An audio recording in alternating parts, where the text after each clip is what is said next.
Hei johtaja, haluaisitko säästää aikaa? Ja erityisesti haluaisitko käyttää sitä säästettyä aikaa tärkeimpien hommien edistämiseen? No, mikäli haluat, niin yksi vinkki. Aikaa on fiksuinta säästää tulevaisuudessa. Meidän on siis helpointa säästää tulevaa aikaa, ei nykyistä aikaa.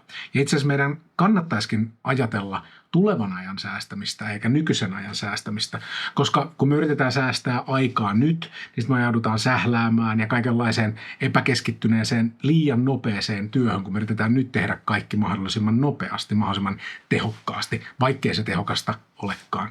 Ja sitten taas kun me säästetään aikaa tulevaisuudessa, niin käykin niin, että me päädytään ennakoimaan, suunnittelemaan, kehittämään tuloksellisesti, ratkaisemaan tulevaisuudessa olevia ongelmia tai jotain pitkän tähtäimen tehokkuuden jotain jarruja, mitä me keksitään.